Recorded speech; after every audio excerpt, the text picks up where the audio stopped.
Our next guest is an icon in the gaming community, credited with helping breathe new life into Nintendo.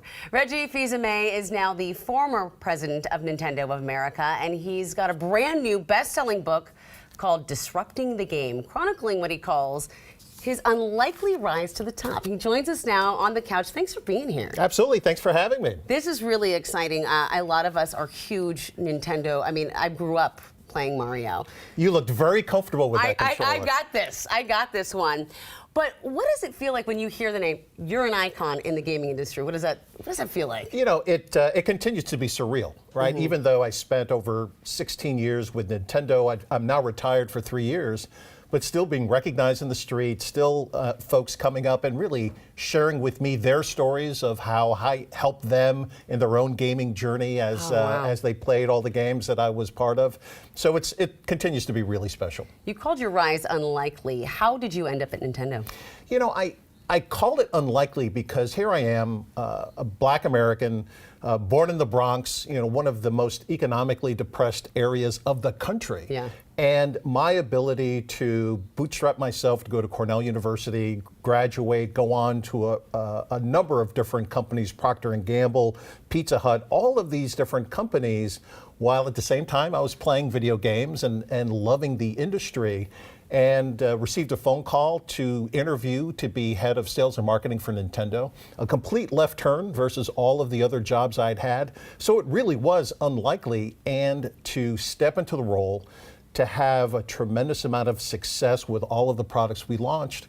That's my story. I love it. And you really did kick butt and make games, as you said.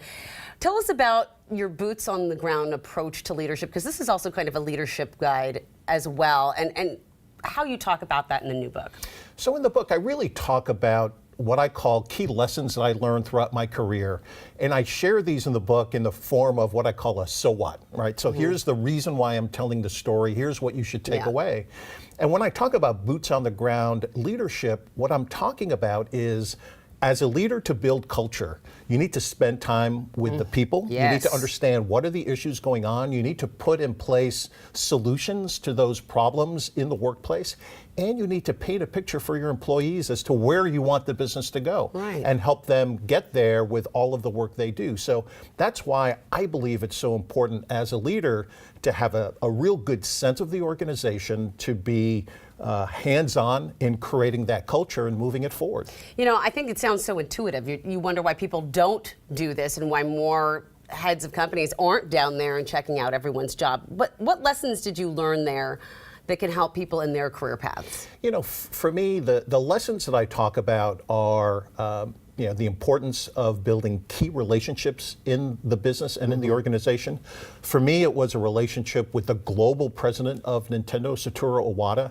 He and I were able to partner to bring so many initiatives into the marketplace. And, you know, that's a critical lesson. And in forming those relationships, there's always a bit of a give and take, right, in terms of how you're going to work to push the business forward. So that's a big one that I highlight in the book. I also highlight how important it is as a leader to, you know, make those difficult people-related decisions, right? Who are you going to promote?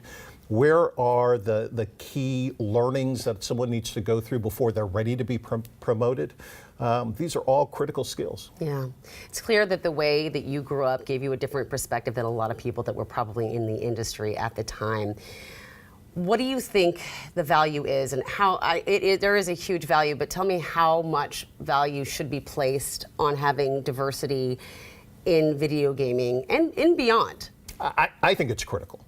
I know for me, my background, my life experiences gave me a unique view that I was able to apply to the business.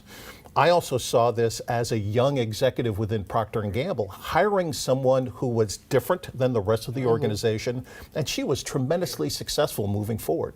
So, you know, for me, having that type of broad base of experiences, diversity in knowledge and experience, I think is just critically important. Let's, if I can now, get a little geeky right now. Let's talk about the Wii. How did that come about? I mean, that is an incredible gaming platform. I still have my Wii. I have my Wii U as well. Actually, it's actually very nice that the Wii games worked in the Wii U. So tell us how that came about.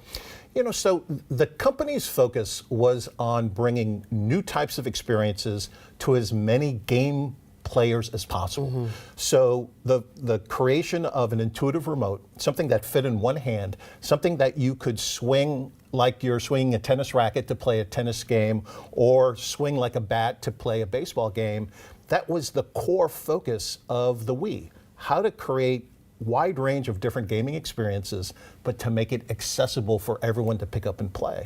The development teams at Nintendo were the ones who created all of those great dynamics. I was fortunate to be able to help sell it to the world, help explain what all of the benefits were of all of these great games.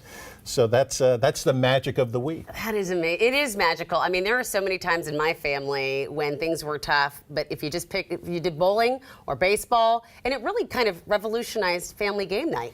Absolutely. It brought people together on that big screen TV to be able to play all of these different games, sitting on a couch with your family or friends. And all of these stories of bowling leagues in retirement homes, people playing the games on big screen TVs, on cruise ships, it was phenomenal. And it revolutionized the industry. You got to make sure that you put this on. You got to put your because you don't want to lose it. strap. You got to put your strap on. All right, before I let you go, I just have to ask, what is your favorite Nintendo game? So if you would have asked me 5 years ago, I would have said Legend of Zelda: Link to the Past, which is a Super NES game. But now my all-time favorite is The Legend of Zelda: Breath of the Wild, which came out on the Nintendo Switch, the system that Nintendo has out today. That is my now all-time favorite game. I love it. I do love it. I'm going to get it on the Switch today. Thank you. Now I've got Zelda in my head. There you go. Dun, dun, dun, dun, dun, dun. All right. It has been a pleasure, Reggie. Thank you so much for your time and for everything you've done for the world of gaming. Thank you so much.